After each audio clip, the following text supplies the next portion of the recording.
On est de retour pour le salon Your Future Parc des Princes. On continue à parler d'entreprise, de formation. Et là, on va parler d'une formation sur la communication. C'est plus que jamais d'actualité. On va aller dans le Nord, c'est à Lille, pour y découvrir l'Institut des stratégies et techniques de communication qui forme depuis 30 ans des communicants opérationnels, polyvalents et ouverts. Et pour en parler, nous sommes avec son directeur général, Pierrot Turki. Bonjour, merci d'être avec nous Bonjour et merci pour cette belle invitation. dans un beau cadre. Magnifique. Je crois que vous aimez le foot. Tout à fait. Donc du coup, on y est bien. Est-ce que vous pouvez nous parler en quelques mots de votre établissement? Oui, alors l'ISTC est effectivement une grande école de communication et on forme nos étudiants depuis un peu plus de 30 ans maintenant au large éventail des métiers de la communication, du marketing, du digital, du e-commerce. Une école qui est reconnue par l'État, c'est fondamental. Pourquoi? Parce qu'elle nous permet à ce titre de délivrer des diplômes d'État, une licence et un master d'État, c'est très important.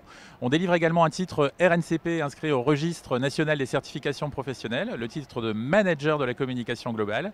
Et donc on propose un savant équilibre entre une formation universitaire académique dont la qualité est reconnue, avec bien sûr le développement de compétences professionnelles très fortes, indispensables pour exercer des métiers dans la communication. Justement, quels sont les points forts de vos formations? Alors je dirais que le point fort des formations qu'on propose tient à la diversité, à la complémentarité des métiers de l'ISTC. Premier métier, forcément, la formation. On est une grande école et donc c'est important. Et j'ajouterai la formation tout au long de la vie.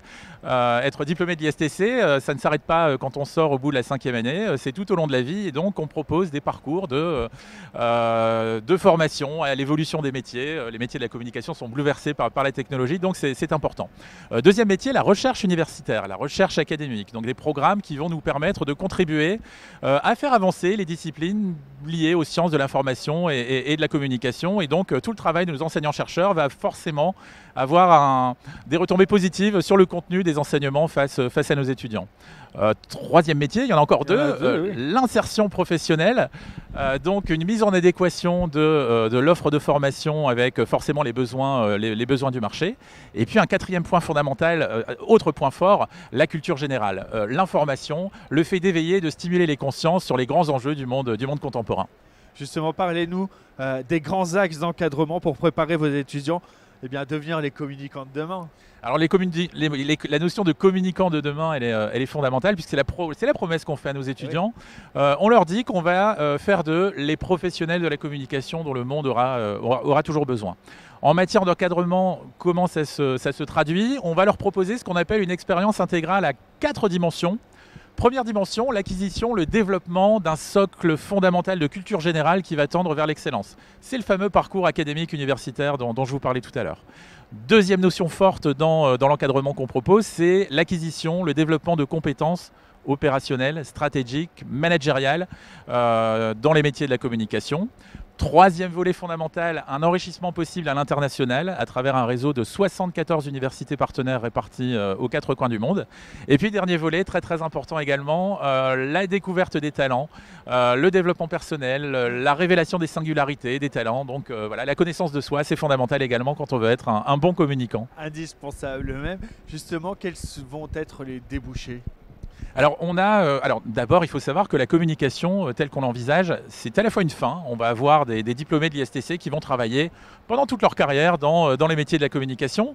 Et dans la mesure où c'est en train de devenir, c'est devenu depuis quelques années maintenant une compétence fondamentale, stratégique, inscrite au cœur de l'organisation des entreprises, ces compétences en communication vont aussi ouvrir d'autres portes pour voir sa carrière évoluer vers d'autres fonctions. Globalement, les débouchés sont de deux natures. On a la moitié de nos diplômés à peu près qui vont exercer à la sortie des fonctions généralistes. Responsable de la communication, à terme directeur de la communication, chef de projet transverse, responsable du marketing. Donc on va être sur des missions transversales et généralistes. Et puis on a une moitié de nos diplômés qui vont pour le coup exercer des missions, des fonctions très très spécialisées, qui en communication interne, qui en publicité, qui en data marketing, qui en réseaux sociaux, qui en relations presse, etc. La liste pourrait être encore très très longue. Très très longue, donc plein de débouchés. Très très innombrables. D'être heureux. Comment ça se passe si on veut participer, s'inscrire, faire ce processus d'admission pour intégrer l'ISTC? Alors, pour intégrer l'ISTC en première année, la voie unique et royale, c'est la plateforme Parcoursup, donc plateforme sélective, Parcoursup, effectivement, avec une date claire à retenir qui est la date du 29 mars, qui est la date limite de formulation des vœux.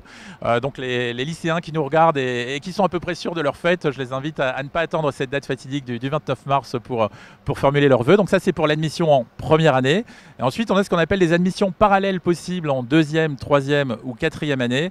Et ces admissions-là se font sur concours, donc avec des épreuves écrites d'admissibilité et des épreuves orales d'admission. Et je pense que les dates de ces concours sont disponibles sur le site istc.fr, rubrique admission. Voilà, il y aura tout sur ce site internet. Si vous aviez un message à passer, à faire passer à celles et ceux qui nous regardent, ce serait quoi ce message? Alors, si on veut être de bons communicants, si on veut avoir ses chances d'entrer à l'ISTC, je dirais qu'il faut être créatif, je dirais qu'il faut avoir le sens des responsabilités, il faut être exigeant envers soi-même, envers aussi son école. Il faut être agile. On vit depuis 2 ans une période un peu folle qui nous oblige à reconfigurer nos mindsets en permanence. Donc c'est important. Et puis, je dirais à nos lycéens, regardez autour de vous, intéressez-vous au monde qui vous entoure. Dites-nous de quoi est faite votre culture générale. Ayez les yeux et les oreilles grands ouverts sur le monde qui vous entoure. Et qu'il fait bon vivre à Lille. Et qu'il fait très bon vivre à Lille, effectivement. Étudiante aussi. Merci beaucoup Pierrot Turki d'avoir été avec nous. Je le rappelle, vous êtes directeur général de l'ISTC. Merci à vous. Merci. On se retrouve dans quelques instants. On continue à parler d'entreprise et de formation ici à Your Future. À tout de suite.